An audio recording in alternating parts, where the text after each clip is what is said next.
Hello everybody, this is Durwin Banks. I'm a farmer and I've been delighted to be asked by Deborah to have this new radio show. Well, new radio show. I've not had a radio show before, so it's my only radio show. I'm going to do quite a lot of things during the show. I'm going to first introduce myself and tell you a bit about how I got here and what's happening. I'm also going to be doing interviews with people. Actually, it's more going to be like conversations with people. I'm going to go and have a reflexology treatment, and we're going to talk about that whilst it's going on. We're going to talk about quite a lot of things to do with food and health. We're going to touch on the planning system and how that interferes with our health as well. So quite a lot of issues are going to be covered during the course of my shows. Tall and tan, young and lovely, the girl from Ipanema goes a-walking. Then when she passes each one, she passes, goes up. When she walks, she's like a samba that swings so cool and sways so gentle, that when she passes each one, she passes, goes up. Oh, but I watch her so sadly. How can I tell her I love her? Yes, I would give my heart gladly. But each day when she walks to the sea, she looks straight ahead, not at me. Tall and tan and young and lovely, the girl from Ipanema goes a-walking. And when she passes, I smile, but she doesn't see.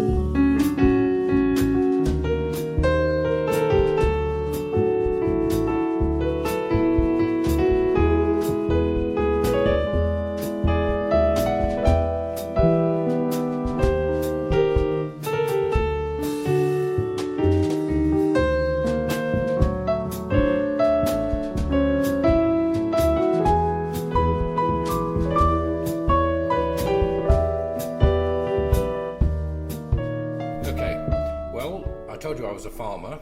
I was a small family farmer, really. We used to have a Guernsey herd and sheep and pigs and all sorts of things like that. And during that time, we fed our animals linseed oil cake. All of our young lives on the farm actually were fairly hard, not much money, lots of hard work. So I was always thinking of ideas, make a million ideas, as people do. And I've had quite a few. Most of them, of course, have failed. One idea I had was to build a still and to distill chamomile. And it's actually that one idea that's led on to what I'm doing today, because I advertised the still with the idea that maybe I could make some stills and that would make my million. It didn't, of course. I still have it, so if any of you have got a vodka recipe, maybe we could go into business. But anyway, what the advert did do was a man came along and said, "Oh, we're pressing hemp, would you like to see what we're doing?" And I went to see him, and he had this tiny little press, and that's how it all started. So if you sit on your butt and don't do anything, nothing happens. I did something, and an amazing set of circumstances has put me on a path which has been entirely life-changing. And I'm really, really grateful for it. I look back sometimes and I think, my goodness, all that hard work and lack of money was really, really difficult time. And it was horrible whilst it was going on. But maybe I had to go through it all to get where I am today. And it's been really brilliant. That route has taught me lots of things. But mainly, I knew that when you feed your animals linseed oil cake, their coats shine and they're healthy. So when all the idea of getting a little press came into being, it was just something that I felt was right, and I did it. And I'm the UK's #1 farmer who's growing and pressing and selling you linseed direct. So I've learnt a lot about oils and fats, and that really is most fundamental to our way of life and our health. Oils and fats build every cell membrane in our body, so we've got to jolly well get those right.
Started in a very small way. I happened to be growing some linseed that year when I discovered pressing, and so I managed to obtain a press and started to press the oil. It's just amazing when you put the seed in the top and you see the oil coming out. What an amazing thing to see. And of course, because I knew that it was good for your animals, that's how I started. I started putting it in 5-litre cans for horses or cattle, and I went round knocking on people's doors to see if they wanted a bottle of oil.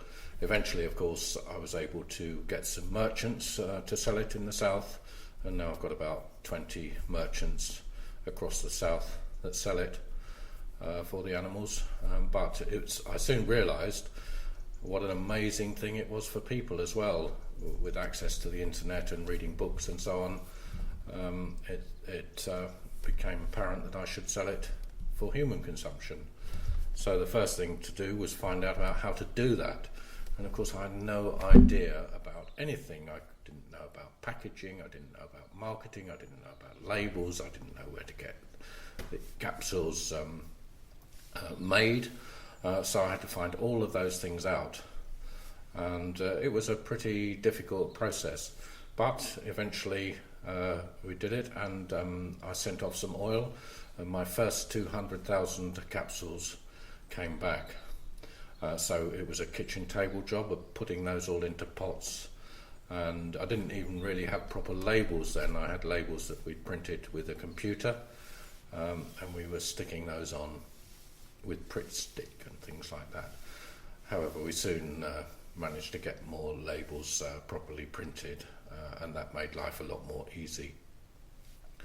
So I then had to go about selling it, and there was actually a small producer group called Taste of the South East which I joined. And so one of the first things I did was go to one of the events they'd organised, which was at the Speciality Food Fair in London.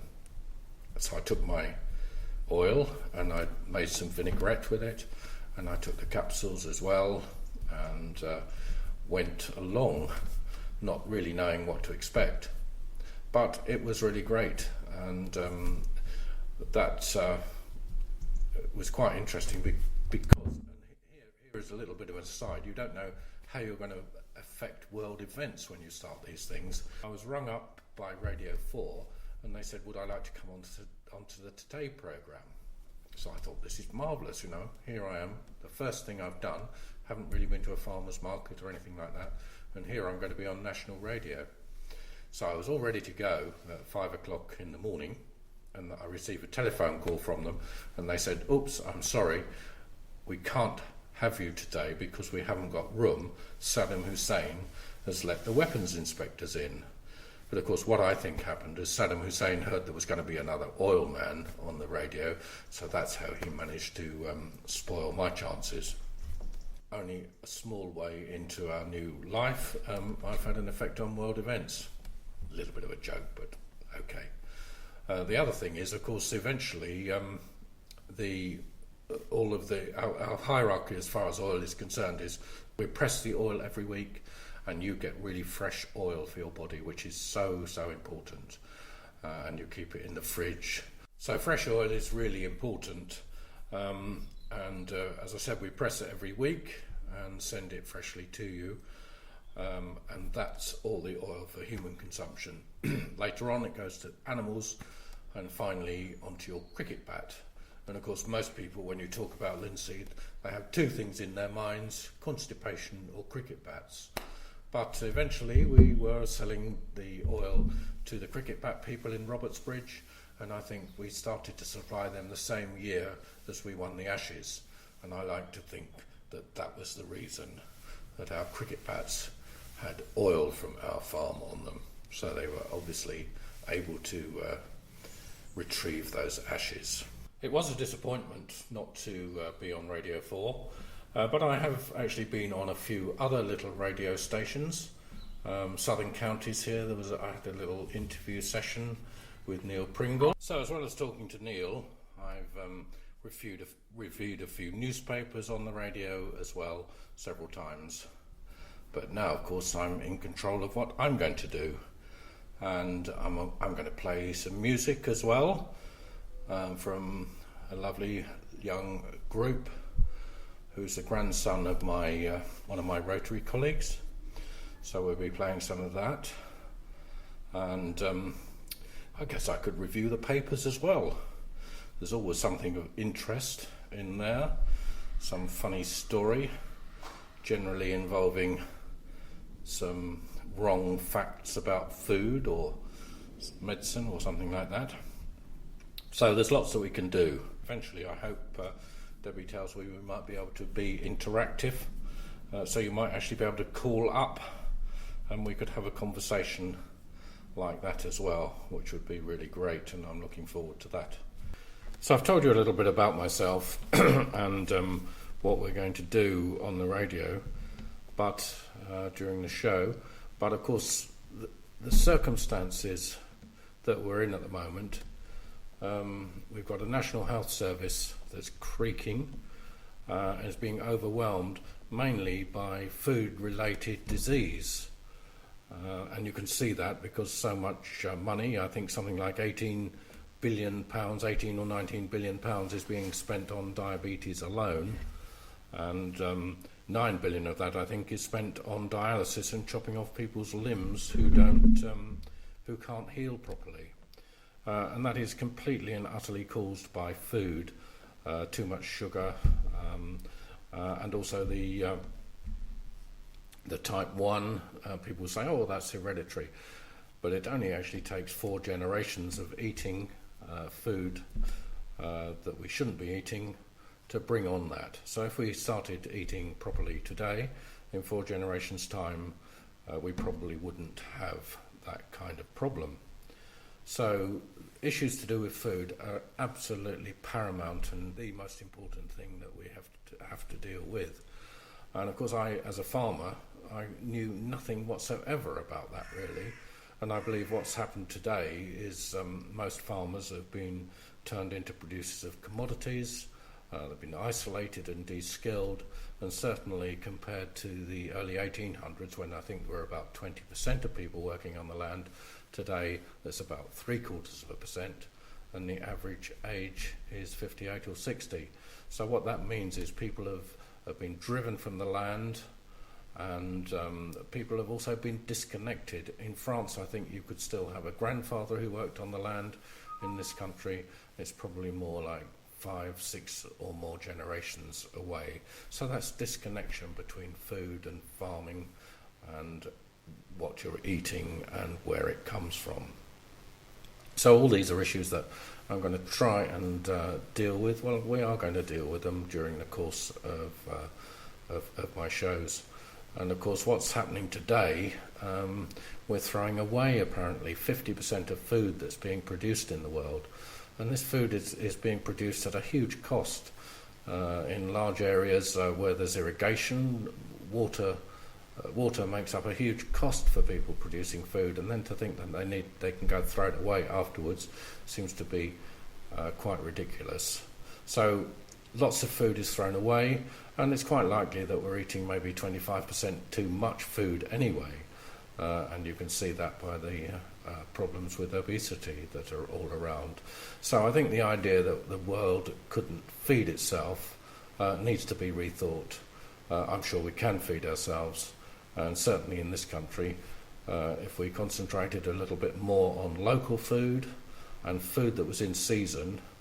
And here's an idea, maybe every time they built a wind farm, they could give us a windmill, and maybe we could have local production of wheat, and once more maybe a baker in every village. Wouldn't that be a great thing? Because bread, of course, is another thing that we probably are eating far too much of. We're not really designed to have so much wheat in, and if it could be local bread, well made, we probably wouldn't need to eat so much, and of course it wouldn't contain a lot of extra things that we don't need.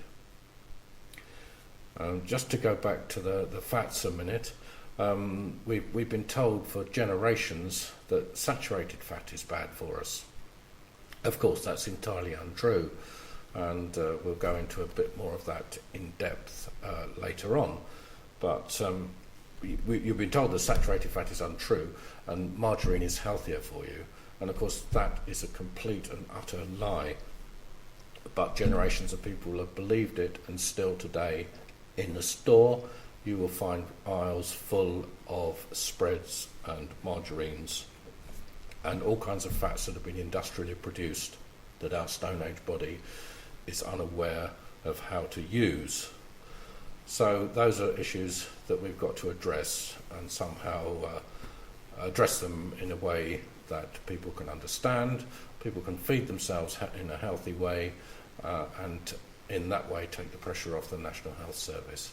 There's many more diseases than just diabetes. There's obesity, cancers, cardiovascular problems, and quite a lot of other things are all associated with eating the wrong kind of food for our Stone Age bodies. So it's hardly surprising that food is going to play a big part in what everybody is going to be talking about.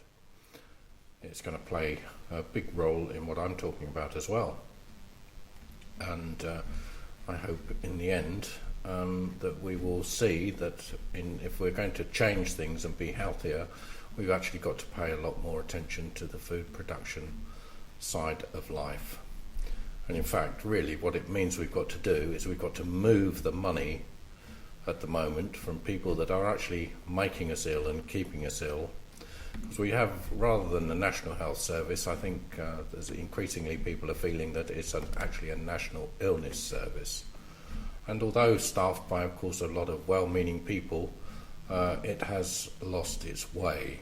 And really, instead of pumping billions and billions of pounds of your hard-earned money into it, we actually ought to take some account of the issues to do with food and the illness that food creates. And it would be far better for all of us, everybody, all of you out there, if you were eating food that kept you well and kept you healthy. And that is my whole mission is to give you the ideas to try and do that and get people to change. It's going to be maybe one person at a time might hear something and think, oh, that makes sense and I need to change, and then you need to pass it on to your friends and so on, and see if we can just start a movement that generally starts to eat better food, and most of all, stop putting the junk in food. Stop having junk food. I'll just give you one simple idea about that. Most fish and chip shops, you'll find, cook all of their chips and fish in oil. That degrades the oil and is dangerous for you, and is one of the large causes of all sorts of medical problems, health problems. And if we just boycotted fish and chip shops for a month or two, or maybe only a few weeks, they would soon start asking, why are you boycotting us? And of course the answer is because you're cooking in a way that's producing food that's harmful to us. And what you need to do is cook in saturated fat, like your mother did. Every time that she roasted potatoes or parsnips or something, she always did that in the fat from the meat. And that is not harmful for you. Saturated fat can be heated at high temperature and it doesn't cause it to change. But oil, and this applies to all oils, when you heat them for long periods of time at high temperature, they're changed into something that your Stone Age chemical factory doesn't understand. So we could be very, very powerful. We only need to do that, and that would change parts of the food industry. And it's the same thing you need to do for all the kind of spreads and margarines. You boycott them, you be sensible with your use of butter, because that's not going to harm you, but boycott those shelves and we could change the food industry by getting rid of those foods that contribute to our ill health.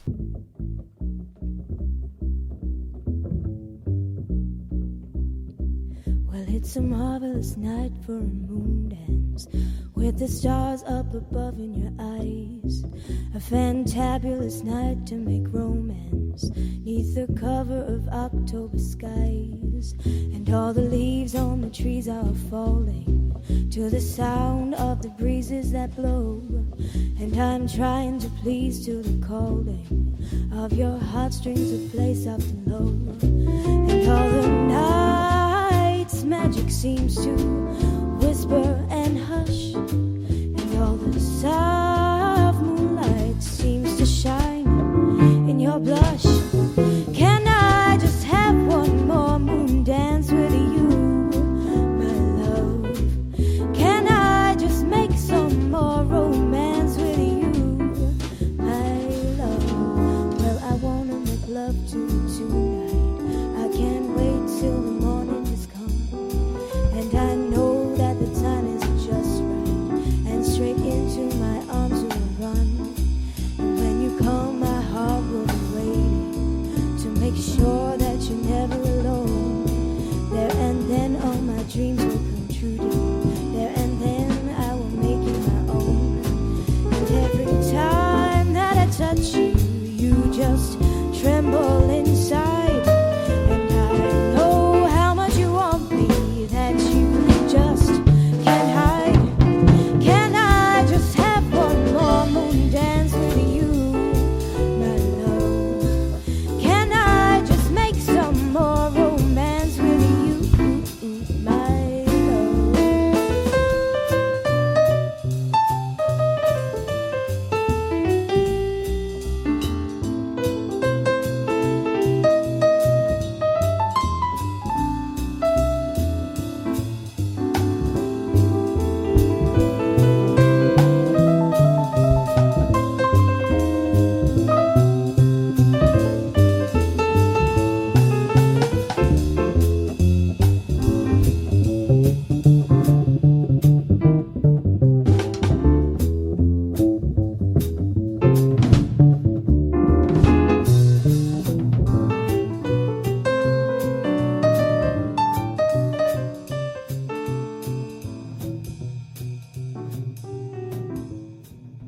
I will tell you how I became so passionate about these oils and fats.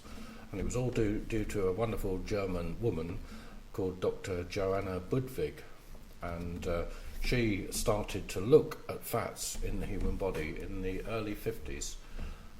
And prior to that, we hadn't really any idea about essential fats or what they did in the body. I think they even thought they might have been some kind of vitamins. So anyway, she looked at these fats and she discovered how they were part of making every cell membrane in the body, and was vitally important for that role. As a consequence of that, she went on to develop a protocol to help support people with cancer.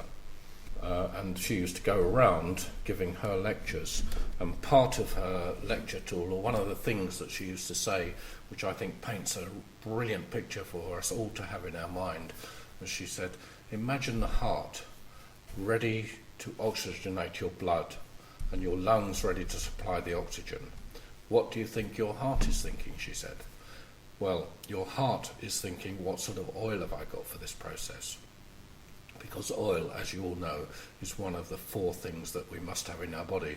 We must have oil, salt, water and vegetables. We need those things to live. So, what is your heart thinking, she said? What sort of oil the heart is thinking. And if your heart finds you've got nice, unadulterated oils of any kind, then your blood is well oxygenated, oxygen gets to the cells, and that's what protects you and heals you. On the other hand, she said, if your heart finds you've been eating margarine, or buying oven chips, or roasting your potatoes in any kind of oil, your heart doesn't like that, so therefore your blood might be circulating more times to receive its oxygen. So it's a really big part to have these fats right, and I believe implicitly what she said. I think she's right. She was nominated to get Nobel Prizes. She didn't get them, I believe mainly because of the power of the pharmaceutical industry, because of course what she was saying to people is if you eat properly, you don't need a lot of drugs. And of course the other thing which she used to say is just tell us a little bit more about those cell membranes. And I think you'll see that this is completely right. Your cell membranes have to be flexible enough. They have to be flexible because they're passing all of those millions of messages all day that keep you running and mobile. So it's part of your electrical system. But as well as being flexible, those cells have to be resilient. And the resilience prevents bad things getting into them. And one of those bad things that can invade cells, of course, are the bad fats. So what we're doing, we're continually assaulting our body with fats that have been adulterated and fooled around with. This Stone Age body, you recall, which doesn't understand them.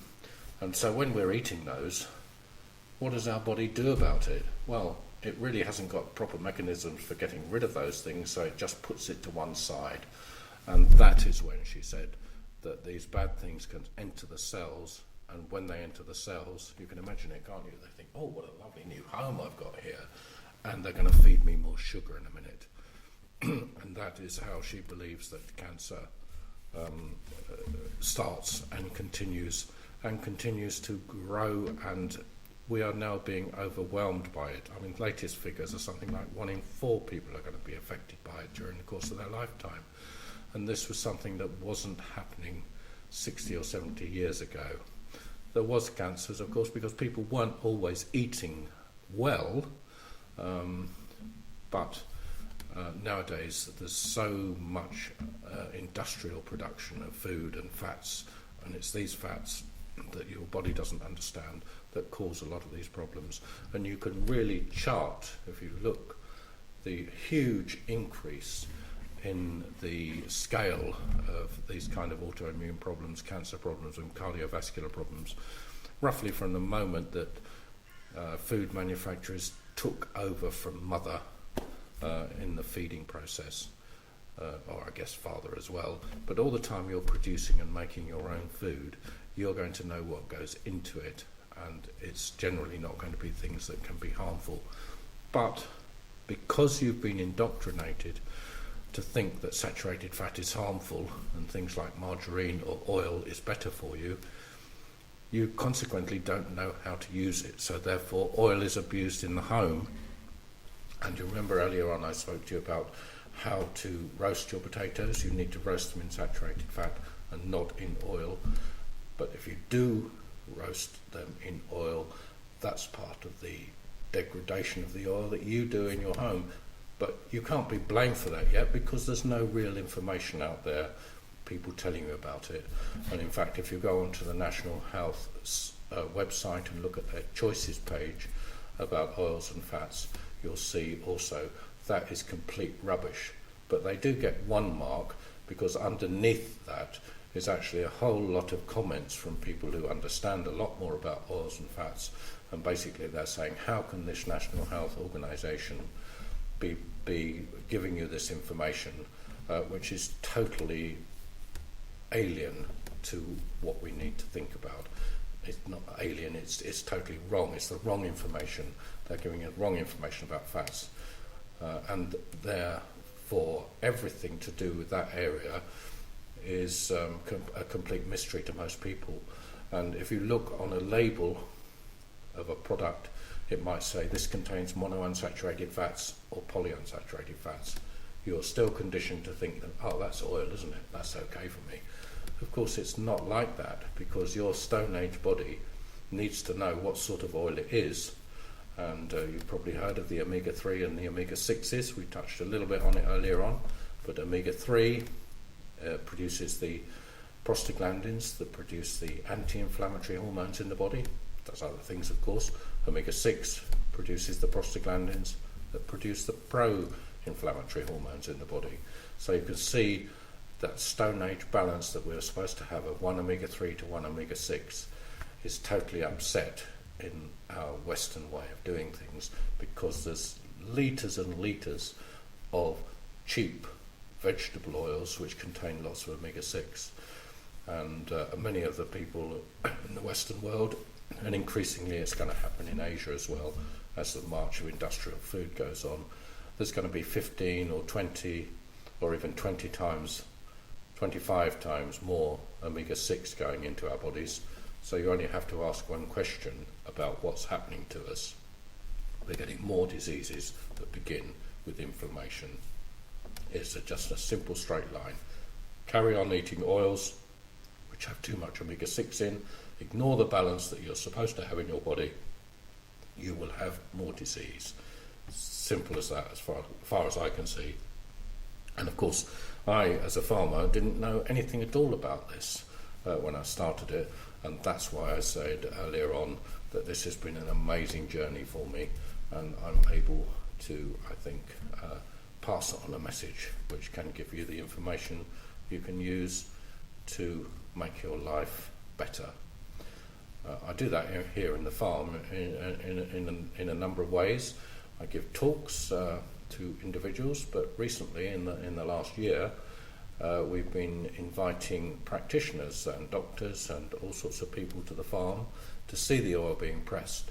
And here I've got a little museum all about linseed and flax, and I'm able to take people on a journey using that and explaining about our cells and cell membranes and our Stone Age people, rather as I've done to you, explaining that to them. And without exception, people have been really, really pleased to hear that. So what I've done is, all these people know something about fats, they know about omega-3, they know about omega-6 and so on, but what I think I've done for them is I've joined the dots up and showed them how the food industry and the fats get into the system in the wrong way. So that's been really, really brilliant, and we will be continuing to do that. I've also been doing some broadcasting on YouTube, so you can tune in to see some of those, and then you can see me pontificating in my kitchen, and that's been quite useful. I think one of my little broadcasts has had quite a lot of hits, not quite viral yet, but hopefully we will get more and more on that. So the life-changing thing that Linseed has done for me, and for my sisters now who have been able to come back and work on the farm. There was a long period when things were just so bad that they had to do some other things as well as helping on the farm, but now we're working all back together on here, and you can see pictures of us on our website. And in fact, what we're doing at the moment, we're going through a period of great change, because when I started to do this, as I told you earlier on, I didn't really have any idea about what I was doing, and I chose the name High Barn Oils, which is the little farm. High Barn was where I started to make the still and press the chamomile, which really started us on this road. So what we're doing now, as I told you, we're making changes. We're going to change our name. We're going to change our name from High Barn Oils, and we're going to call ourselves the Linseed Farm. We think it might be better for the internet, and it just describes a lot more about what we do. You know, it's like the advert that says it does exactly what we say on the tin. And I'm looking out of the window now, and it's raining this afternoon, and I'm looking at the linseed crop. In our last couple of practitioners' meetings here, the crop was in flower in one of them, and they were people who came from London, all sorts of different places, and we were able to go out into the field, into the lovely blue flowers. And if you've ever seen linseed, you could be driving down the road maybe in June, and you look across the hedge and you think, I don't remember seeing a lake there, but in fact it's a field of linseed, and a linseed is actually a field of fat, but they're good fats for you. Those yellow fields you see are called rapeseed. That's also a field of fat. They're not quite so healthy for you because there's very little omega-3 in there. In the rapeseed there's about 7 or 8%. And unfortunately, some of my farming colleagues who are producing rapeseed oil are telling people to use it as high temperature for roasting or frying, and that, I'm afraid, is the wrong thing to be doing. And as you know, I told you you need to be roasting with saturated fat. If you're a vegetarian, you can use coconut oil. So we all went out into the field to see in the lovely blue flowers. And of course those have gone now long ago, and it's ready for harvest time. We were very, very late planting the linseed this year. Generally we like to plant it around about the end of March, the beginning of April. And of course we really want lovely spring weather with April showers and so on for it to grow quickly and get away.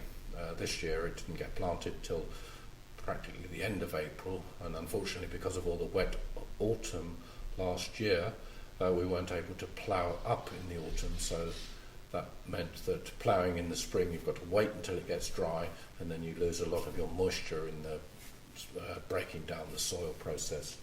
Anyway, finally we had finished all our planting by the end of April, and surprisingly though, the harvest is not going to be very much later. You know, I reckon about some will be harvested probably in about 2 weeks' time, or maybe 10 days.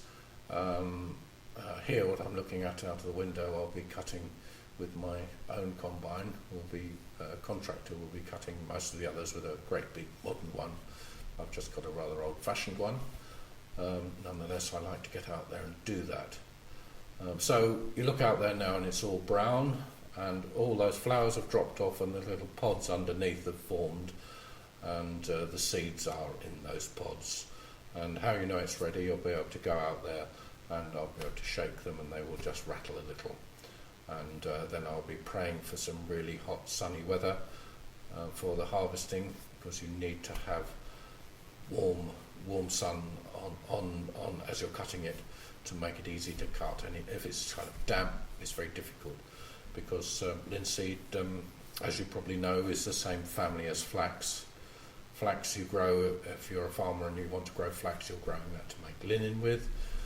Flax doesn't have so many branches, so not so many seeds, but if you want seeds and oil, you'll be growing linseed, shorter, a lot more branches and more seeds. So the harvesting will be coming up quite soon, and the seeds, we're able to keep a long time. If you keep the moisture content at about 8%, they last for a long time. You could keep them years if you wanted to, and the oil would still be fresh inside. It's only when you press it that you need to use it quickly. So we're pressing those seeds every week, and we haven't got much left. We had over 100 tonnes last year, and we've got just a few tonnes left in store, but that will keep us going until the new crop comes in a few weeks' time. So it comes in at 8%, which is also the right moisture content for pressing it. And we do also mill it as well to make milled seed. And when you mill the linseed, you turn it into something that's really wonderful for the body and can be used in all sorts of different ways. You could stir it into your porridge. It's low GI and gluten-free. For any ladies out there that are sort of in the kind of menopausal time, it has natural estrogens in, which can be very helpful for you at that time.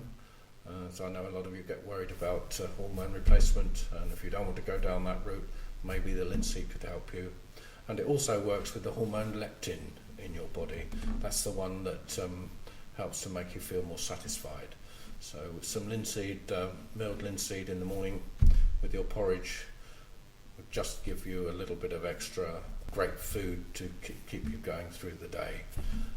And maybe you won't go and buy a Mars bar when you fill up with petrol. That's the sort of thing. So the milled linseed, and use it for baking your bread. You can put it into smoothies, or you can stir it into soup as a thickener, and there's a number of other ways, and we've got some recipes online, and we'll also be producing more recipes so that you can see how to use the milled seed. We grow different varieties of linseed. This year most of our crop is a variety called Sunrise. Sunrise is a brown linseed. We're also growing a variety called Brighton. Nothing to do with the city of Brighton, but developed by a Dutch company.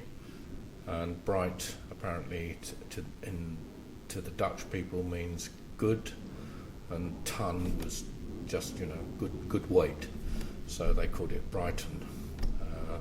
And because I was a director of the Brighton and Hove Food Partnership and still a member, I feel very attached to Brighton, and I'm keen to help the people of Brighton as well become healthier. And if anybody's listening from Brighton and you haven't heard about the Brighton and Hove Food Partnership, go onto the website and join up and get involved in all the things they do. They've made tremendous strides in Brighton trying to get people more interested in health, and in fact it's a little food group which is unusual, I believe, in the whole of the country, because we got the contract to provide the nutritional services for Brighton and Hove from the Primary Care Trust. So there's a care trust, at least one anyway, in the country that believes food has got something to do with health. Of course, being an impatient farmer, I always wanted them to go faster and faster. And in Brighton and Hove alone, I think we were rewording or revising the lovely document. And this is what you need to look at when you go onto the food partnership. Read the document called Spade to Spoon. It's an amazing document about local food, and it's what really hooked me into the food partnership in the first place. And then I stood to become a director, and I was on there for a number of years. And probably if I hadn't have fouled up my nomination papers, I would have still been a director today. But I'll have another go and get on again, I hope. But whilst we were rewriting Spade to Spoon, we had some background papers, and one of them was there's something like £77 million every year spent on obesity alone in Brighton and Hove, and that struck me as a really, really terrible figure. And it's a figure that should all be translated into food to be used for producing food or buying food. We should be buying food that keeps us healthy rather than spending money trying to cure us from those food-related problems. So my plan for the partnership was to see that £77 million reduced by several millions every year, and that would be how I would judge whether we were successful or not. Anyway, notwithstanding that, great organisation, go out and join it. It doesn't cost you anything to join. You can just sign up, and then you can go to various things, and you can get involved in allotments or waste, collecting waste, recycling, a number of other things. Great thing to do. And then also you can come to meetings, and you can vote at the annual general meeting for the new directors, and so you can vote for me if I manage to get nominated again. So Brighton and Hove Food Partnership, go onto the website, look at it, get involved.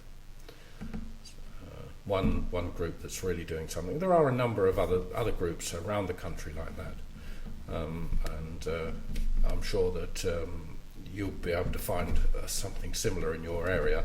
But if there isn't, why not get together and try and do it? So the more people that are talking about local food and trying to get the idea through to more of us that we should be eating locally and in season, that would be a great thing to do, and it'd be another step on the road to having a healthier nation. Okay, I probably got a little bit distracted then. We were talking about the varieties of linseed that we grow, and that was Sunrise, which is a brown one, Brighton, which is also a brown one. They're always developing different varieties. Gradually, the idea is, they can be a stronger straw. They don't get so much problem with wind or weather, or early maturing. That's the main thing. Obviously, we like to have it mature as quick as possible, so we're not combining in November, which would be very good. And the other one we grow is one called Marmalade, and that's a golden one. And that's really great because you can go and walk through the field of marmalade and go home and say, I've been walking through marmalade, and nobody would believe you, but of course it was the truth. So golden and brown linseed, nutritionally, they're both about the same, very little difference. But if you were baking with them, when you mill up the brown ones, you'll obviously have a lot darker flapjack or bread, and the golden one a lighter one. The golden one is a lighter flavour, and the brown one is a bit stronger, but nutritionally it doesn't matter which one you have. They're both about the same. Lots of omega-3, some omega-6 and some omega-9. I told you about omega-3 and omega-6 being essential fats, but I might not have said why they are called essential fats. And the reason is because your Stone Age body, which is just like a biochemical factory, doesn't make them. So your body doesn't make them, so they're essential. But strangely enough, the omega-3 in fish oils, the EPA or DHA, your body is able to make from the seed plants. So they're not essential fats.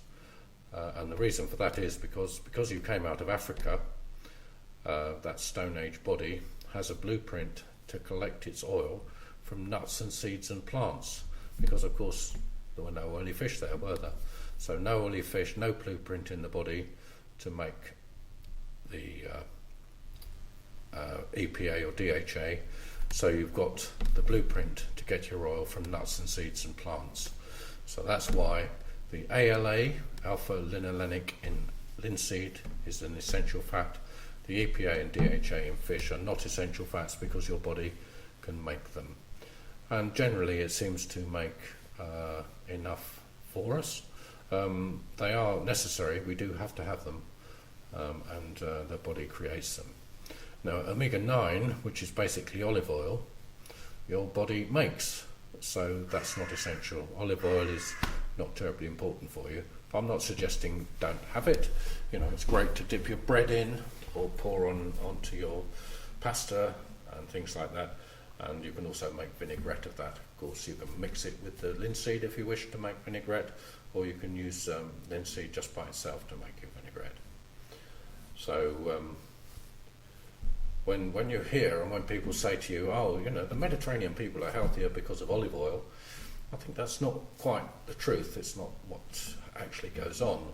The situation is, of course, they've got olive trees out there, so olive oil is the oil they have. That's the oil they use. It's not really good for them. It's not really harmful for them. but what they don't do is have a lot of oil. There's sunflower and rapeseed and corn oil. In the past, certainly that was the case. Might have changed a bit now with more food manufacturing. So, but of course, I'm afraid there's still quite a lot of big Italians around, and that's probably too much pasta as well. So we've all got the problem wherever we are, but don't run away with the idea that olive oil is particularly healthy for you, and it certainly wouldn't be if you roasted your potatoes in it. But great stuff to have, and the better quality ones you can get, the better it is.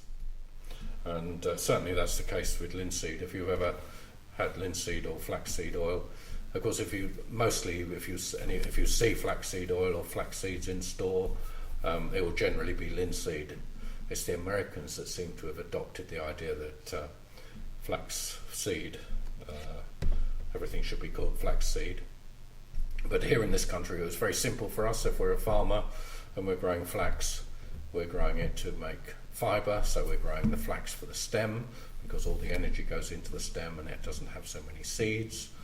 And if we want linseed, we grow the shorter one. So quite simple: flax, fibre for linen, linseed, oil for oil and seeds.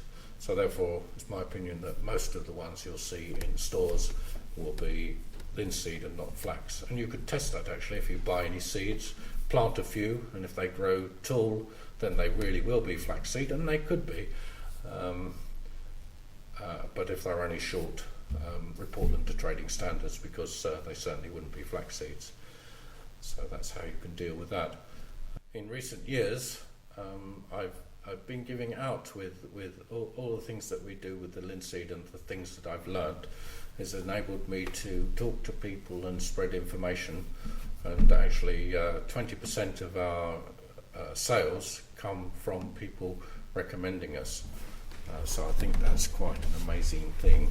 So people do get the message, they get the idea, and they're able to see benefits from using linseed, and especially our fresh linseed. And increasingly, although I started to make capsules and so on, which we call pods, by the way, and I think people like that too. They say, "Oh, I'd like to order some more linseed pods." But we are selling more oil nowadays, and oil is really good because it's great for a family. You know, you could mash your potatoes with enough oil for every person, and everybody's got some omega-3 for that day. It can also go into smoothies, just like the linseed meal, and that's a good way of getting it into youngsters as well. So we all need some omega-3 every day, and it's in the Western world actually 83% of people are deficient. So we've got a really big job to do to try and redress some of those issues. You remember I was telling you about Joanna Budvig and what an amazing lady she was, and how I entirely believe exactly what she said. I said that she was nominated for a Nobel Prize and didn't get it, but I might not have said she also was prosecuted a number of times in Germany, but they never succeeded in convicting her. So I believe implicitly it's what she said about essential fats, what she said about cell membranes, their construction, and how essential the essential fats are for us, and we do need to get them right. I really believe that, and that is the line I take in all of my talks and presentations myself about these things. So strangely enough, after reading her, very, very shortly afterwards, I discovered that the Royal Army Medical Corps were nicknamed the Linseed Lancers, and one of my great uncles was in the Royal Army Medical Corps in the First World War. Another one didn't come back, was blown to pieces, and a couple more were out there. One of them had a really, really horrible time, and I think he suffered some quite brain surgery and so on during the years after he came back from that. And I remember he died in about 1960, I think. But it affected him all the way up to his death. Anyway, the Royal Army Medical Corps were nicknamed the Linseed Lancers, and I eventually found one of their instruction manuals, which was like a thick paperback, and it means that wherever you were with the army, anywhere in the world, the hospital would always be constructed in the same way, with things in the same position and so on. But what really amazed me about that, and this was a 1944 manual, and I opened it, and on the very first page, the fourth paragraph spoke about the cells in the human body and how they were surrounded by other cells and not by air or water, and therefore elaborate arrangements had to be made to ensure they receive the food they need to do their work and they're able to get rid of waste. So there's a government organisation, obviously the army, really saying to people in 1944, it's necessary to eat the right food to oxygenate your body. Yet today, the Food Standards Agency say you can't make health claims for food. Although we are now allowed to make one health claim for the omega-3 in linseed, the ALA in linseed. The European Union have said that if we say that ALA, if people have 2 grams of ALA, which is the alpha-linolenic acid, the omega-3 from linseed, not the omega-3 from fish, the omega-3 from linseed, that will help balance your cholesterol. So wouldn't it be great if you didn't have to have any more statins? You could do that completely naturally. And I'm sure that's the case, and we've got lots of people who use our products that tell us that's true as well. So there we had that government organisation saying food is important for oxygenation, yet today that message is not getting through anywhere.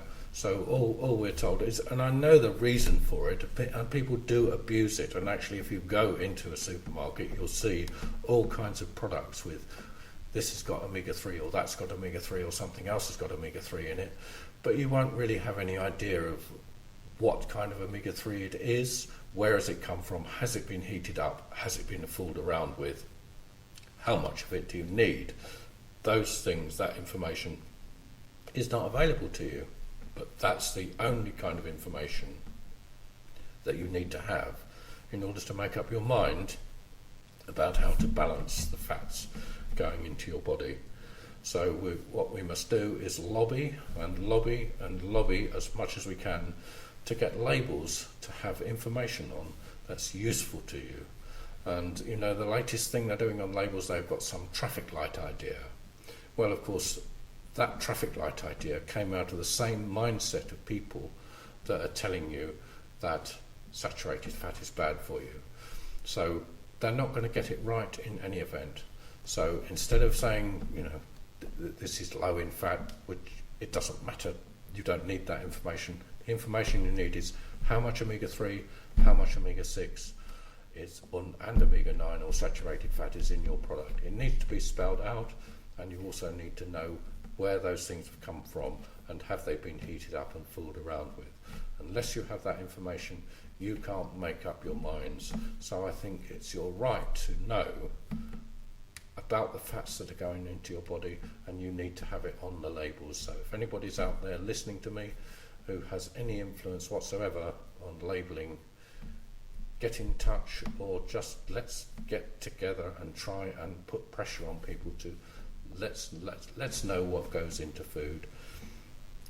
There was a little bit of a breakthrough, wasn't there, earlier in the year when they found horse meat in beef, which of course generally was just an issue of labelling, because as you know they eat horses in all sorts of different parts of the world, so these things are not basically harmful for you.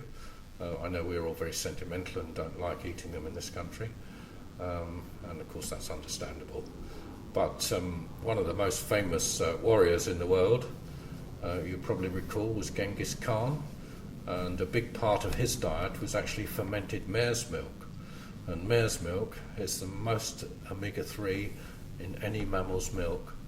And they probably ate horse as well.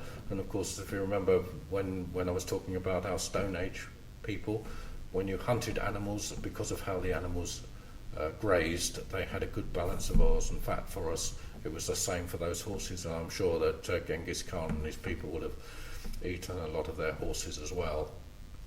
So they conquered half the world, or a great deal of the world. I know they were a tad cruel, but you can still find their genes in areas that they conquered. So that's all down to omega-3. So if you want to conquer the world, get the balance of fats right in your body. Seems to make sense to me. I'd love to know what you think about that. Anyway, you've heard some music already, and I'm now going to introduce you to the fabulous the 5'2". On drums, we have George Merrill. Piano, Nick Machin. Saxophone, Dan Mannion. Trombone, Alex Bland. Double bass, Thomas Holder, who's the grandson of my Rotary friend, Peter Hooper. And vocals is Sibby Ross Talbot. Sibby is absolutely amazing. I'm definitely in love with her. She's got such a fantastic voice, and I was talking to the other day and I said, you've got such an amazing voice for such a little lady, and she said, I'm a fully fledged woman. And anyway, she's just amazing, that voice. I'm sure she's going to go a long way. And the 5'2", it's an amazing concept. They're going to be with us all the time, because as people, they're all a young band, 15, 16, 18, and as they get a bit older and they fall off the end or go to university or something, a new one is going to come in, a new person is going to join. So in 20 years time they'll still be the 5'2", and they'll still be a young band. Anyway, the first track I played you was, you'll probably all recognise it, The Girl from Ipanema, and the next one, Come Fly With Me, and the last one, Moon Dance, and that really is amazing. This one, and this is for you, Liz, The Rainbow Connection is my favourite track from the album, and I'm playing this all the time in my car. Well, not quite all the time, but it's a great track. And so that's it. That's the 5'2", an amazing young band. And if you get to, if you want to see them live in Horsham, they're often playing at the Boar's Head. So go along there and listen to them. That's my recommendation. Why are there so many songs about rainbows? And what's on the other side?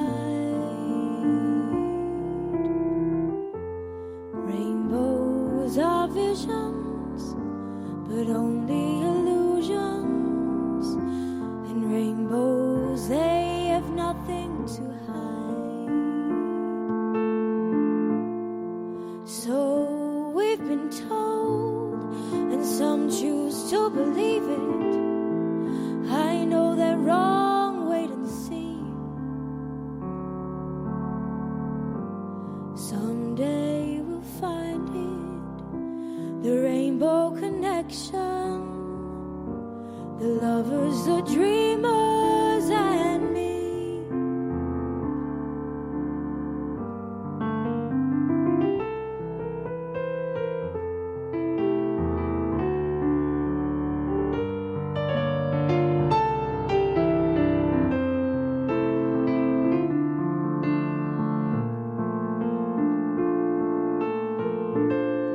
So we've been told, and some choose to believe it. I know they're wrong, wait and see. Someday we'll find it, the rainbow connection, the lovers, the dreamers, and me.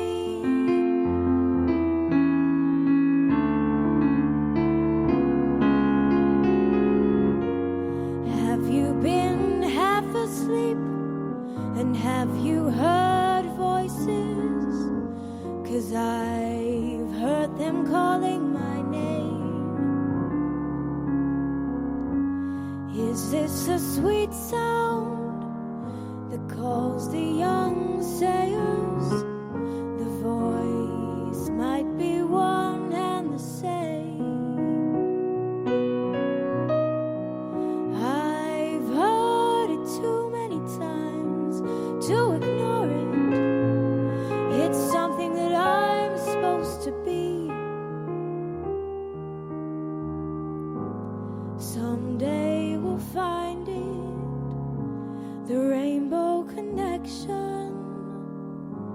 the lovers, the dreamers, and me.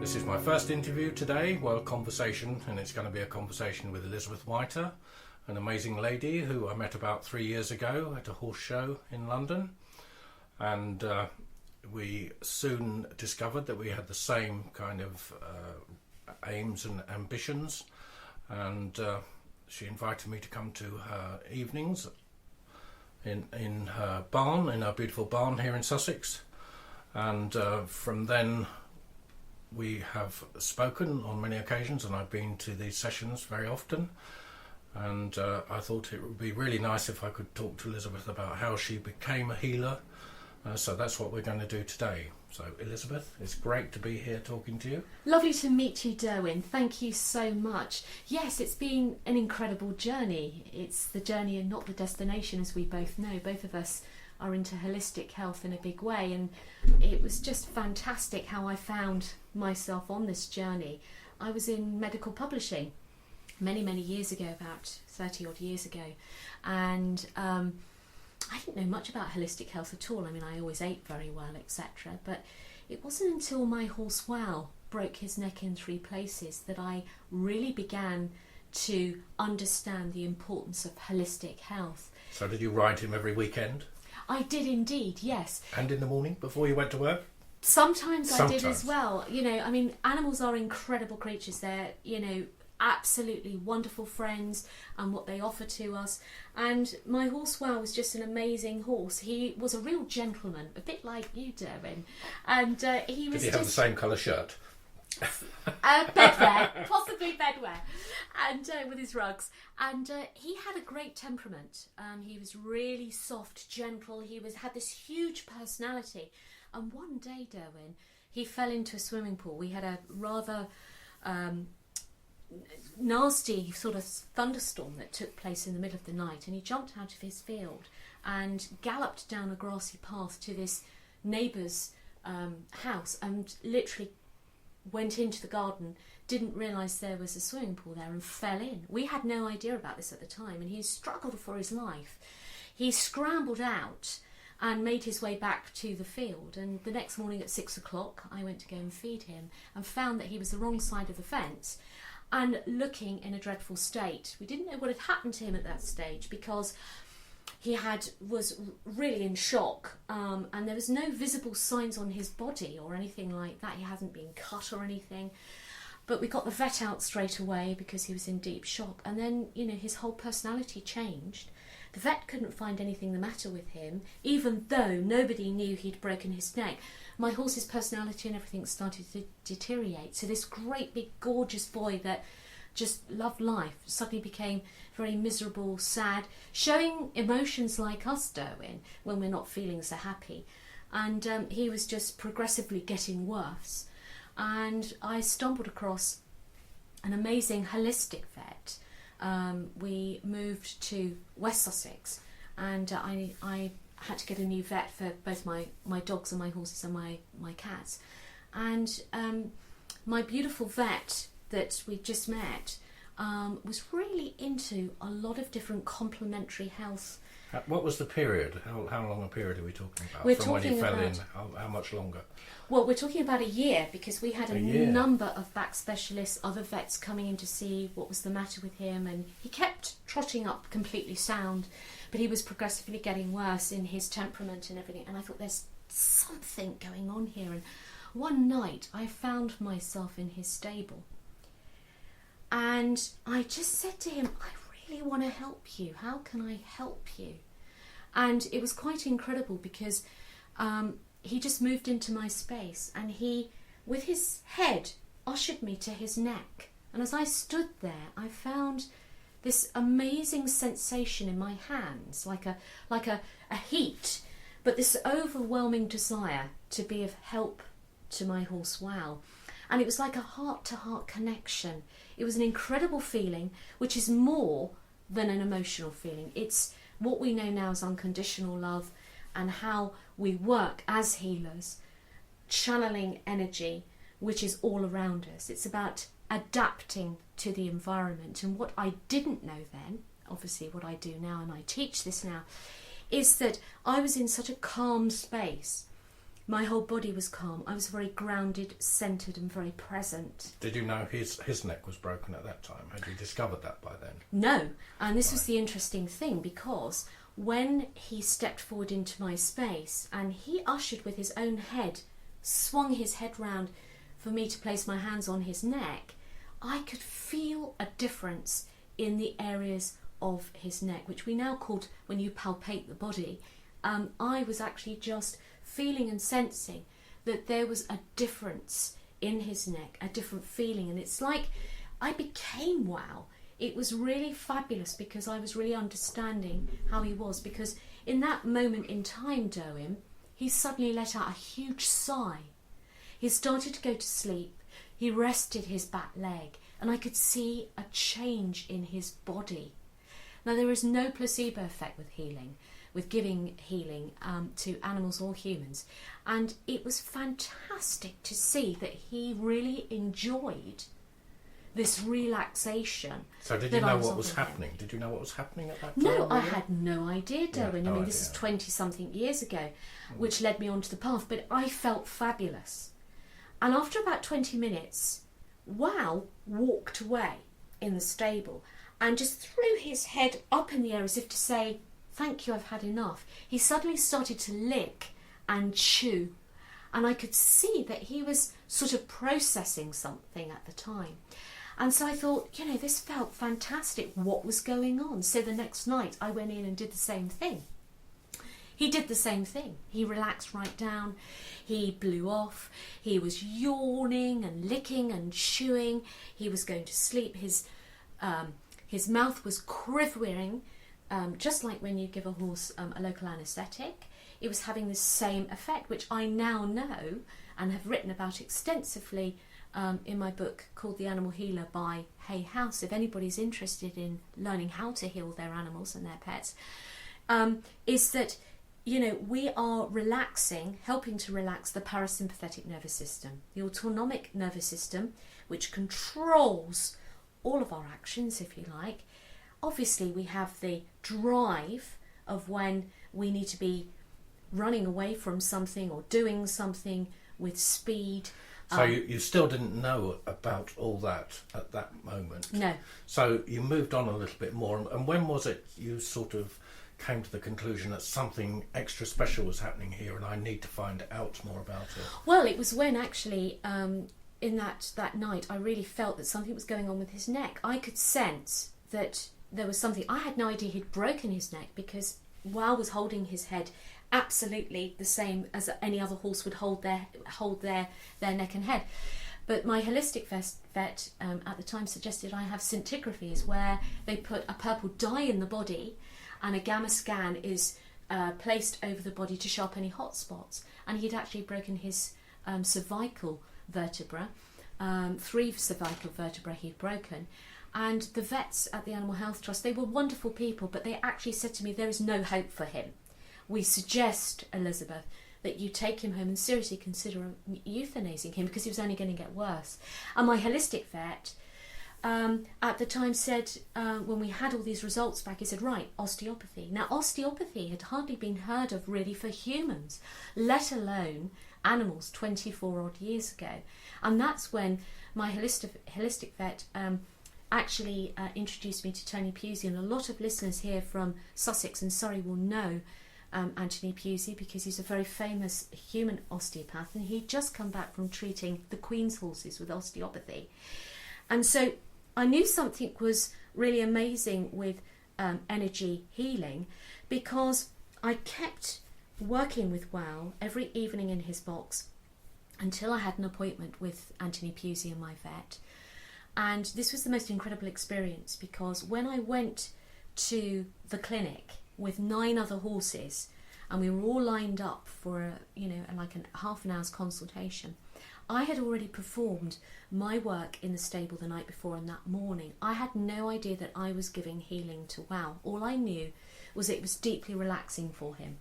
And what was important was when Anthony Pusey came in to work on WOW, he was dressed like a Michelin man, with a great big, he waddled in with this great big outfit on to do his osteopathic moves with WOW, but he came up to WOW and WOW was falling asleep, and Anthony performed his work, and he turned round to me and said, I'm feeling something very different from your horse. And after the treatment, the vet came in with the anaesthetic, and Tony Pusey said to my vet, have you not anaesthetised him yet? And my vet said no. And Tony looked at me and said, what have you given your horse? Because I've never worked on such a relaxed horse. And I explained that I was doing relaxation techniques with him. And actually then WOW became the basis of a thesis that Tony was doing, because he used local anaesthetic to give osteopathic moves to horses, and WOW was one of the only horses that he never worked with anaesthesia, because we'd worked so hard on the parasympathetic nervous system of deep relaxation. So I knew something had happened. But what was really exciting was that day that I was at the clinic, I was making a cup of coffee in the porter cabin, and I had this lady stood next to me. And she looked at me and I looked at her, and I said, would you like a coffee? And she said, no. She said, yes, please, I'd love a coffee. And she looked at me and she said, what's your name? And I said, Elizabeth Whiter. And she said, I've heard of you. I said, no, you can't have heard of me. And she said to me, yes, I have. She said, a couple of weeks ago, I was in a cafe and having some tea with a friend, and a waitress came up to me and overheard that I was interested in working with horses, like poo picking and stuff like that. And this waitress actually had a piece of paper with some writing on it, and with a lady that was looking for someone to do the poo picking. And she went to her bag and brought out a piece of paper that I had written my details on, and she had thought nothing of it, and it had just dismissed, just put it in her handbag. And here I was next to her. She said, wow, she said, and I said to her, God, what's the chances of that? And she smiled at me and she said, there's no such thing as a coincidence. There's So no synchronicity. you still hadn't, at that point, you still hadn't realised that you were a healer? Well, Not yet. in that moment of her saying to me that, I said to her, what do you do? And she said, I own the natural health clinic in Brighton. This is 20 odd years ago, and the holistic health clinic in Brighton. And she turned around to me and she said to me, you do know that you were giving energy healing to your horse, when I explained everything to her. And she said to me, I think you need to come and train with us. And she took me under her wing, and from that moment forward I went to train at the Brighton Holistic Centre in spiritual healing, in communication and psychic work of communication. And it was fantastic because one of the tutors came all the way from the College of Psychic Studies in London, and I trained there for 2 years. And then I trained with the National Federation of Spiritual Healers for 2 years as a professional human healer. And you were still doing your work at the same time, were you still traipsing up to London? And Yes, well actually things were starting to change, because when I realised that the energy work was so helping WOW, I watched him one day in the field, and I noticed, Durwin, that when he was rehabilitating, I noticed that he was eating like crazy the willow tree in the field, and he has never eaten the willow tree in the field. And when I started to look up the properties of the willow tree, this is 24 years ago, it's aspirin. Absolutely, yeah. He was self-medicating himself. Yeah. And this was amazing, because I thought, I've got to look into this, because animals have looked after themselves so well all throughout time before vets have come along, in all the millions of years, and so has humans for that matter. And he was self-selecting plant material to self-medicate himself. I then went off and trained for 4 years in animal self-selection to self-medicate, which has been absolutely amazing, because I'm fully qualified in that. And the Argos one day phoned me up they'd heard that I'd been working with some snakes and they'd got better. And they were so interested in this story because 2 of them escaped. They got so well they escaped. And I actually did some remote viewing. Remote viewing is where you sort of tune in and wonder where they are or wonder where a creature is or whatever. You can do it in many different instances. Animals know, for instance, when a tsunami is coming or anything like that. And so... I did that one night during your meditation, or the animal healing after the meditation. Yes. One of the ladies had brought a photograph of a dog along Nottingham, I think it was. Yes. And 2 or 3 of us did some distant healings, and she fed back information the next day. That he was getting better. Do you remember that he was very things much were happening, improved? so energy is just incredible, isn't it? It is indeed, because energy is incredible. We're all made of a vibration, and it's all about adapting to our environment, which is, Darwin. I mean, everything that we're doing is absolutely common sense in the energy world. There is nothing woo-woo at all about the work that anybody is doing in complementary health.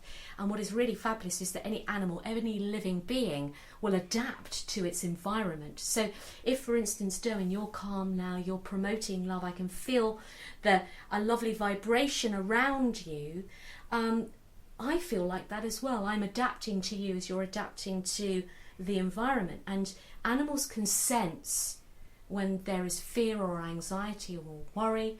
But if we can exude that calmness, it's fantastic through meditation and things like that. Well, made a full recovery, by the way. And he went on to live until he was 22. He became a therapy horse as well, because when I decided I wanted to be a full-time animal and human complementary therapist. How long did that take? Yeah, How long are we now from the accident? Well, it took me 7 years to qualify in 7 everything years. that I do. You cannot... So you were healing a bit during that time. Absolutely. And also going to work. Yeah. Cut the work down. Cut the work down. And I would say to any therapist or anybody who's interested in becoming a complementary human or animal therapist, take your time. Don't think that you have to achieve everything like by the end of the month or the end of the year. It took a long time, a massive commitment. My whole vocation is healing.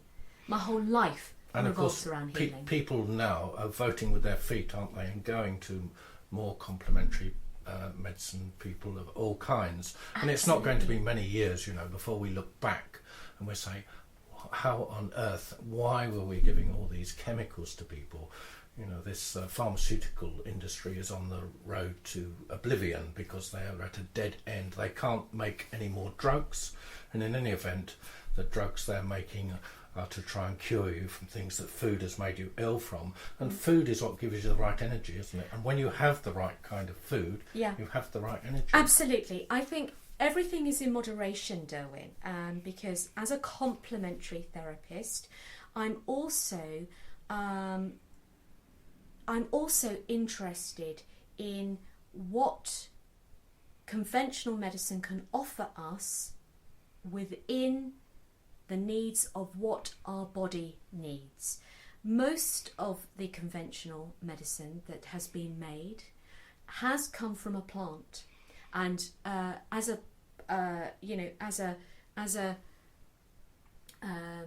therapist that works with plants extensively, culinary plants for humans and for animals, I am interested in what that plant can bring to the table, if you like.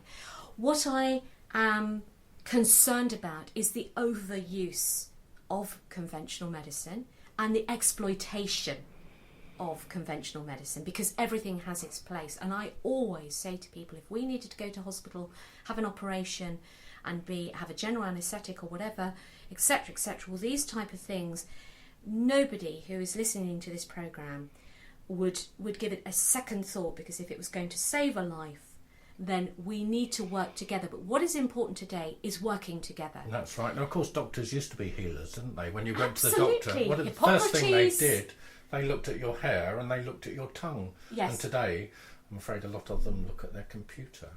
Well, I appreciate what you're saying, but that's probably too controversial.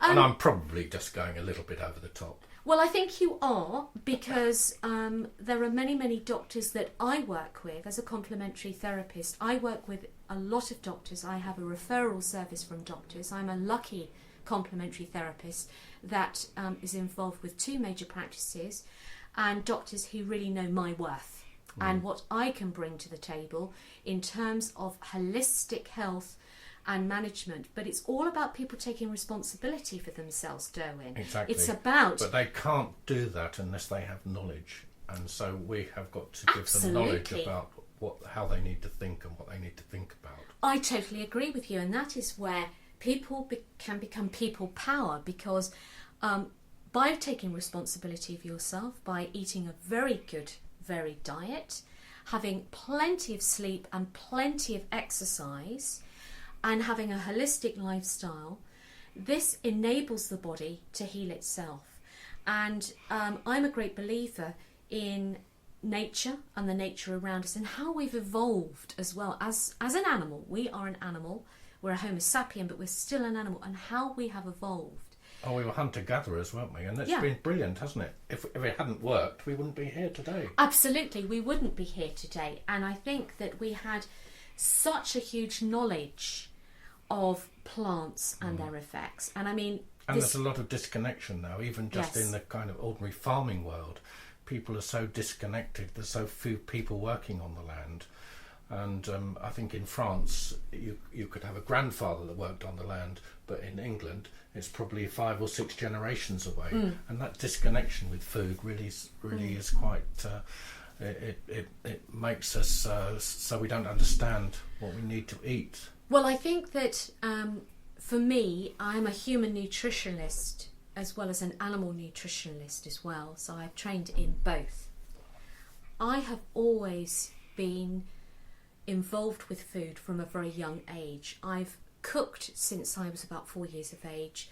I've eaten an extremely brilliant diet. My mother has been amazing in giving me the principles of very good food. And I think what is important is we get back to, Durwin, eating food that is natural, that is a very good variety of very fresh foods.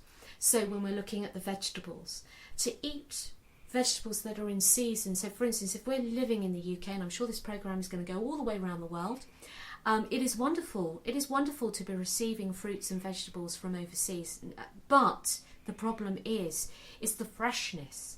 It is how important that the food compounds that we're eating are the very best, that the land that we're taking the vegetables and the fruits from have been rested, have had the time to be replenished with the small amounts of copper, calcium, magnesium, all of the trace minerals that the land needs to replenish itself. Because, well, do you know that part of that is about feeding your animals properly? Exactly. And as you know, I grow the linseed. Yes. And in the late 20s, they wanted to have more people feeding the animals linseed oil cake, and how they evaluated the cake. It was not just whether they produce more meat or more milk, but also the manurial value. Because when you feed your animals properly, you get great manure to put back on the ground. Well, of course you do. And today we just have lots of slurry. We have animals in too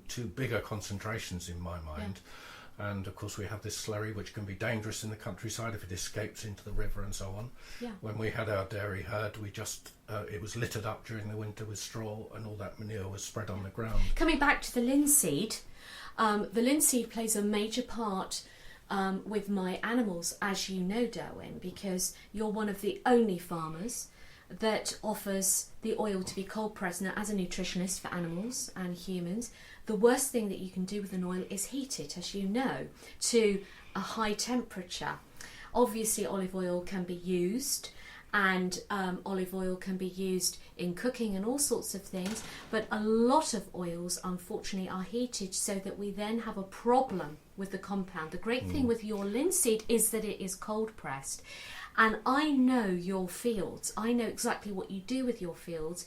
And I am keen, as you quite rightly say, I have horses, I have dogs, and I have cats.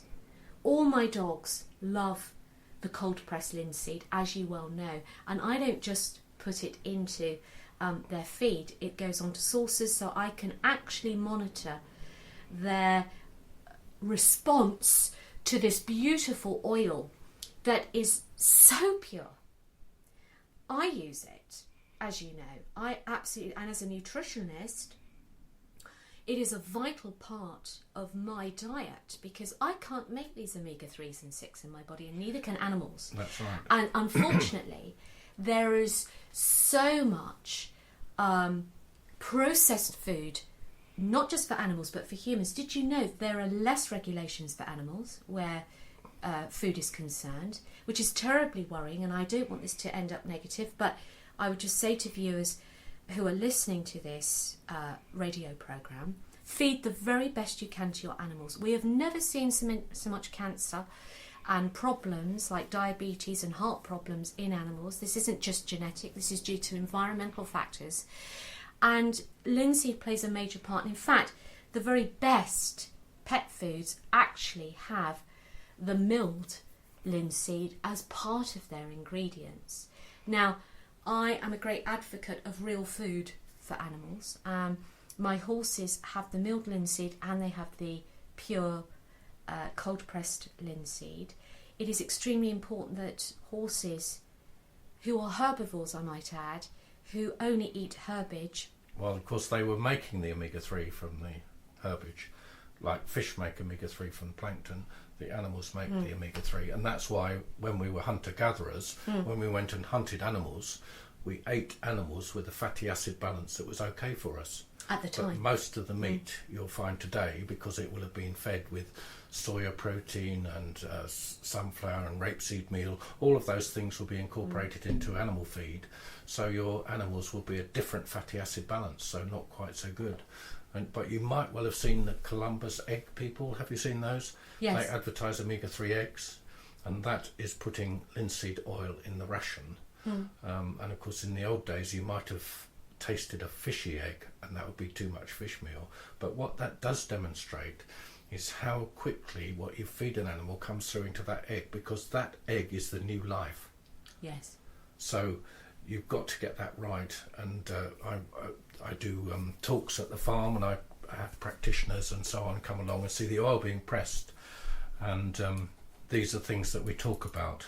What I was saying about the omega-3 eggs, it just shows you how quick what you feed your animals goes through into the egg, which of course is the new life.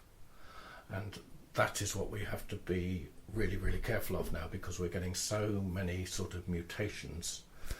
Like, for instance, the diabetes. If we started eating properly today, in 4 generations' time, we probably wouldn't have any of those things. Well, actually, so rather than putting lots of money into the health service, we need to have a sign on the wall, like President Clinton when he was fighting the election. It was the economy stupid.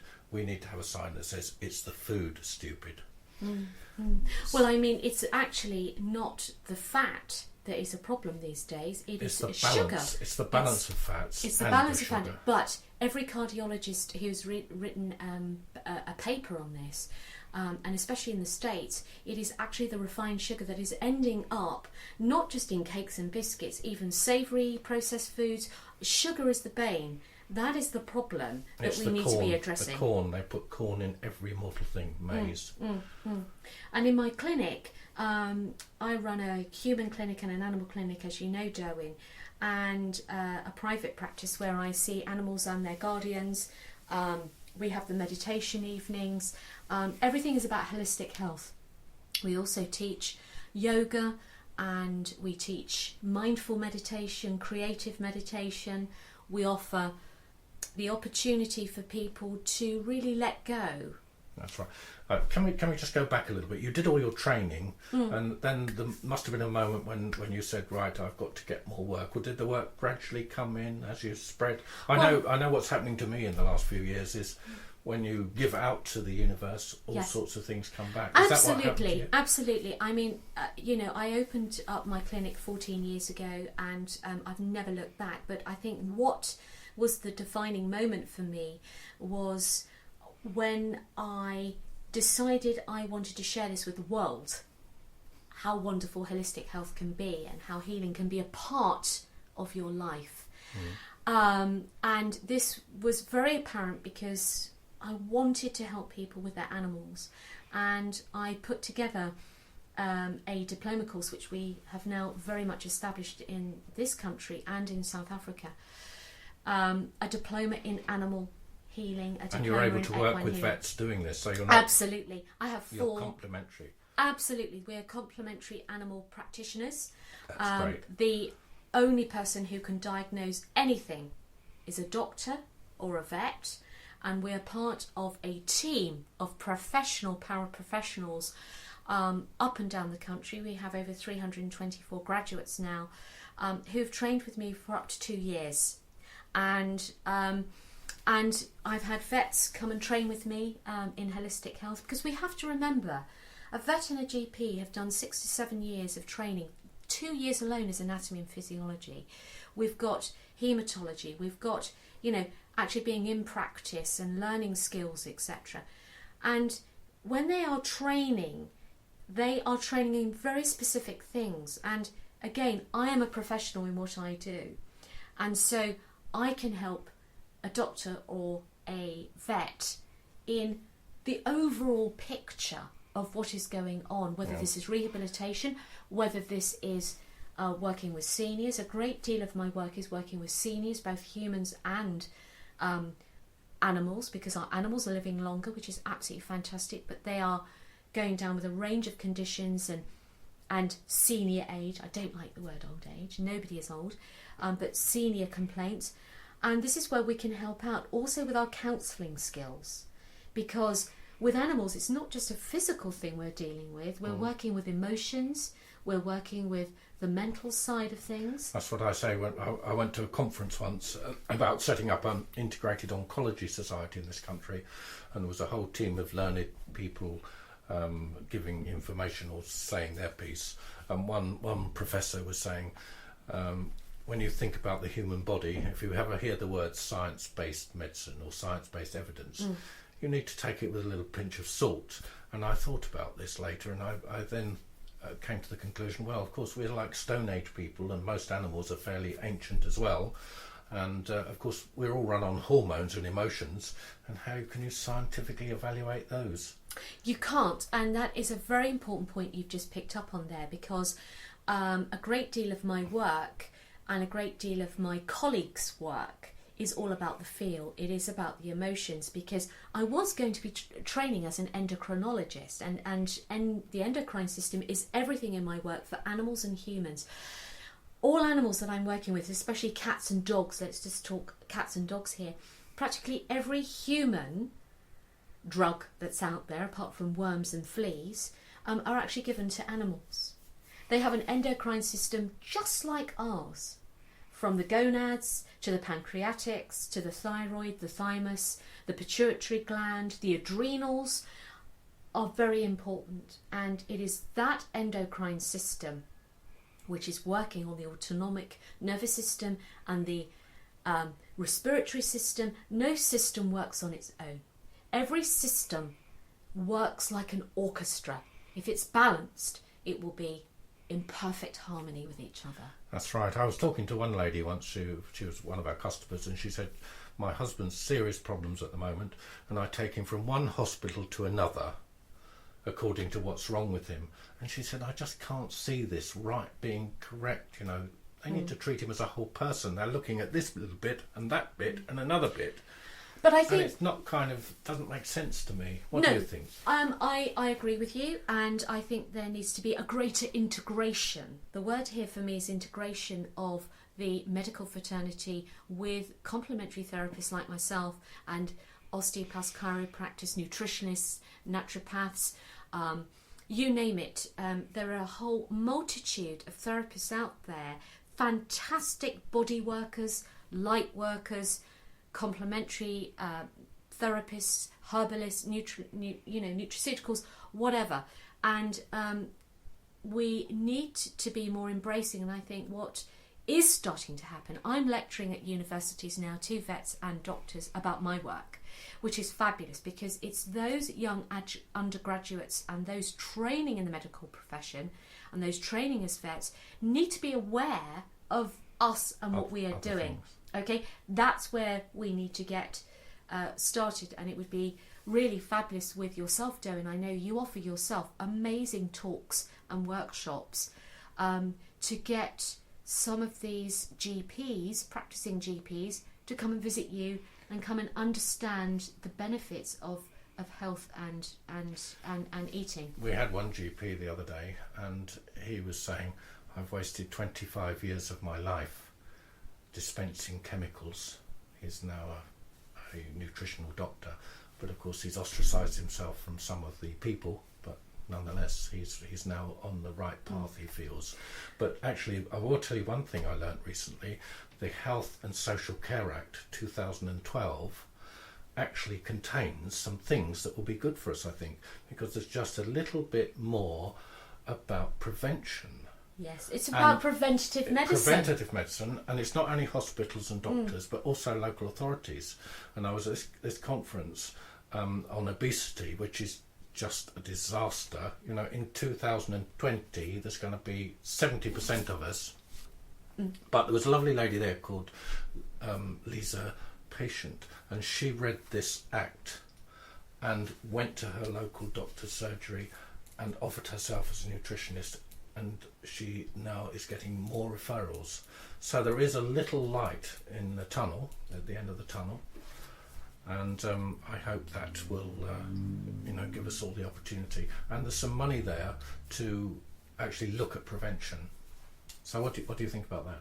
Do you think that might be the powers that be actually not exactly completely thinking what they're doing, but they might have given people a bit of opportunity to look at prevention and the role of food in keeping us well? Well, I think that plays a major part, but I think the most major thing that needs to be done straight away is the supermarkets. The supermarkets, okay, where most of us shop now, only due to the fact that it is more convenient, there is a greater selection of food. I really miss my local stores, okay? But unfortunately, we're losing so many of our local stores that cannot compete with the pricing structures, etc., etc. So I shop at a supermarket. I shop at Waitrose. I would like the supermarkets, I will be honest with you, to take the lead here. I think we're going to have to get them to help somehow. Absolutely. But it does mean that they're going to have to give up a lot of the rubbish that they sell. But they do, but unfortunately, these foods are very cheap to produce, which brings me on to a whole aisle in a supermarket is food for animals. There's over 1,000% markup. And when you start to look at the ingredients, remember I said to you at the beginning of this radio interview, is that there is less regulation for pet food. Some of the major ingredients are actually the worst ingredients you would want in a pet food. And I'd just like to say to listeners, please have a look at some of the ingredients of the food that you're feeding your animals, especially on the dried food and the tinned food, etc. Yes, because the dried is a bit of a problem, isn't it? The dried food continually fed to animals. It is indeed. As part of a balanced diet, I would like to say to every listener, never stop what you're feeding your animals for a whole host of reasons until you come to see a professional about eating and nutrition. But it is really important that there is a beautiful balance of food, of real food in the diet, because if animals have only ever known dried food all of their life and suddenly you start to go over to real food too quickly, Durwin, we could have a major problem with tummy upsets and all sorts of things. But I would just like to say to listeners that it is incredibly important that that we put the pressure on the supermarkets, because not just because of packaging, which is going into all of our landfills, but also to come back to the basics of what you were saying, Durwin, about real food. Yeah, we've got to educate people about real food, but first, because they haven't got the knowledge, and this traffic light system they're developing now, it came out of the same mindset that's saying saturated fat is bad for people, which is complete rubbish. So there's a whole lot. We can probably talk for another hour about all that. Yes. But we probably need to wrap it up a bit. But I will say, listeners, when I can't read that, I'm being given a note here, and of course I've left my glasses in the car. Okay, I was just going to go back to when we met all those few years ago.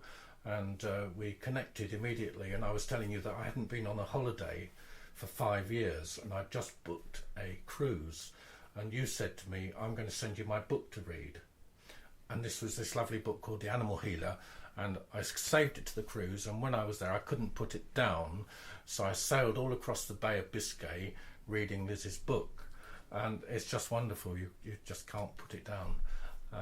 And I really enjoyed it, and I've recommended it to lots of people since. And would you like people to contact you in any way? Well, Durwin, that would be absolutely brilliant. I would love people to know about our wonderful work with animals and humans.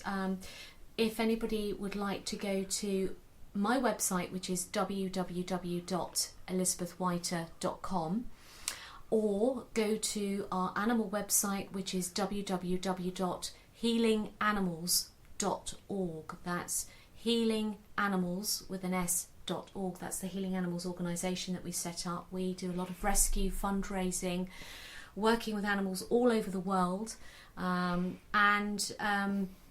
If anybody would like to email me, that's Elizabeth with a Z at healinganimals.org. That's Elizabeth at healinganimals.org. And we also have created a beautiful CD to help people if they'd like to actually heal their own animals. We've created an instrumental piece of music and a guided meditation on how That's to just heal your wonderful that I play that probably once a week. Oh, thank you. Really is brilliant, and you can go to sleep with it. That's the only problem. You go to sleep before you hear Elizabeth talking about healing. So, not always, but sometimes. Anyway, Elizabeth, clearly we've got lots more to talk about. We can talk about all your trips abroad, helping to heal animals and things like that. So hopefully we'll come back one day and have another little interview or another discussion. It's really been really brilliant talking to you, and thank you so much. Durwin, it is absolutely an honour and a pleasure to be with you, and the wonderful work that you're doing, and I've enjoyed myself so much. Thank you. Thank you, Elizabeth.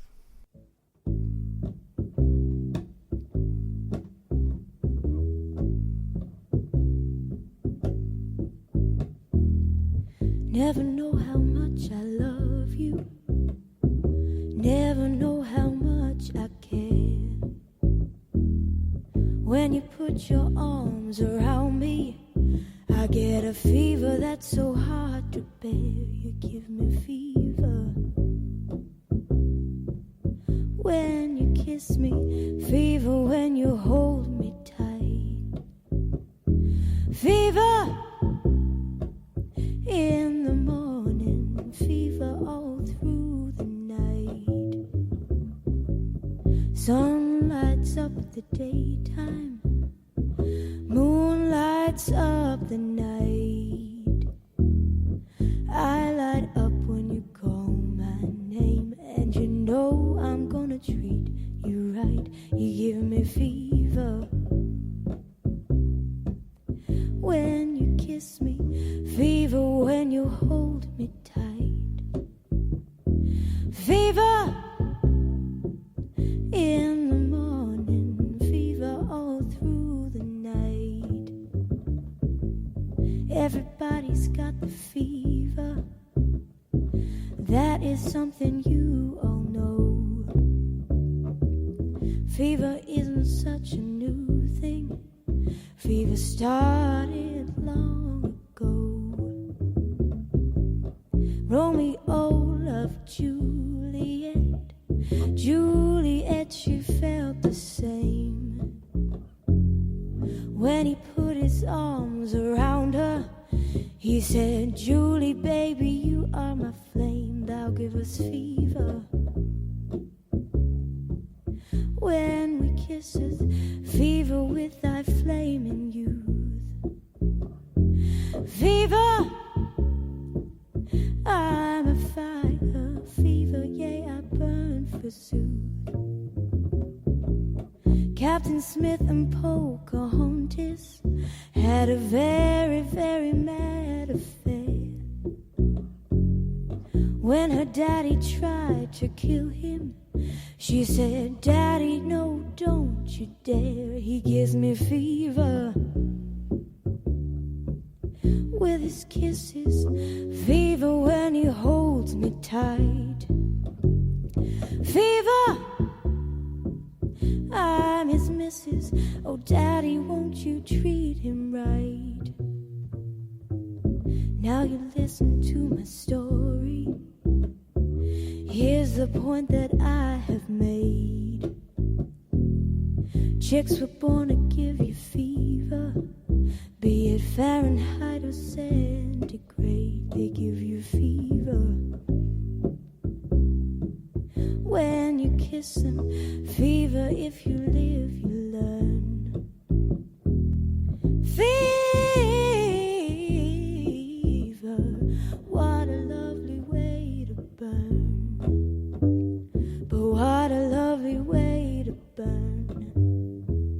But what a lovely way to burn.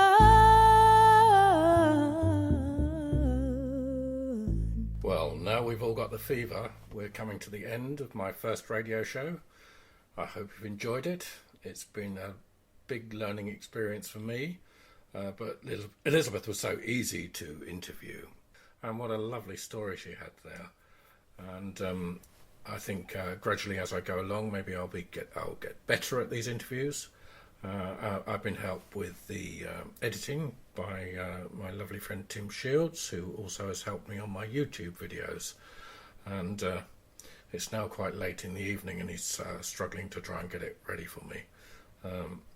Thank you, Tim. Really, really brilliant.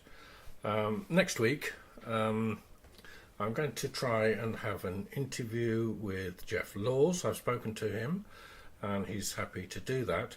Jeff is the headmaster, used to be the headmaster of the Weald School in Billingshurst, but he's also an amazing bee man. So amazing, he had a huge collection of bee books and he wrote a book about bee books. Anyway, Jeff is one person I'm really looking forward to talking to. He's got just so much to say that's of real value to us all. And of course we can't live without bees, can we? Bees are really the pollinators of everything, and we've got to have pollinators in order to have fruit and vegetables to survive. So I'm looking forward to talking to Jeff. That's going to be a great interview, great conversation.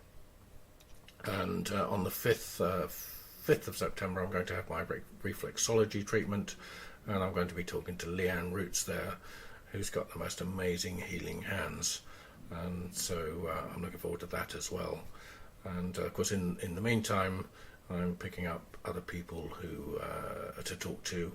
One I hope you'll look forward to as well as I do, and that is Tracy McAlpine, who's got a website called Fighting 50. Another lovely lady who we met, and she's been a couple of times to the farm, drives all the way down from North London, loves Linseed. So I'm looking forward to talking to you, Tracy. So I think that's really probably about it. Thank you very much for tuning in. I'm really looking forward to carrying on and giving you the benefit of all this experience of these wonderful people that I'm going to talk to. So goodbye for now, and look forward to seeing you next week.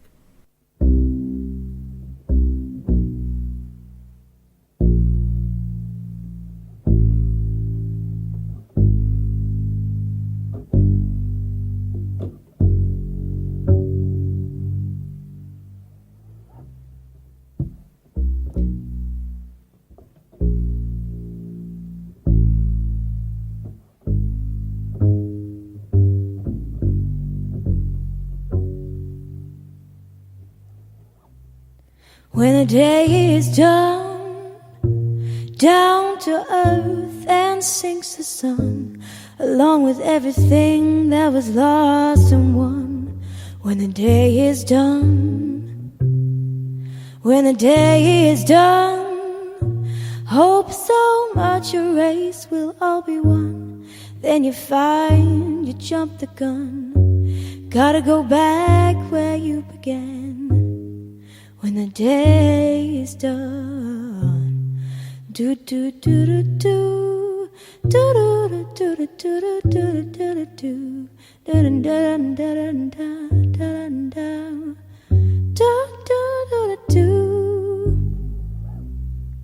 When the night is cold, some get by and some get old, just so we know life's not made of gold. When the night is cold, when the bird is flown, got no place to call your home, got no one to call your own. When the bird is flown. Do do do do do do do do do do do do.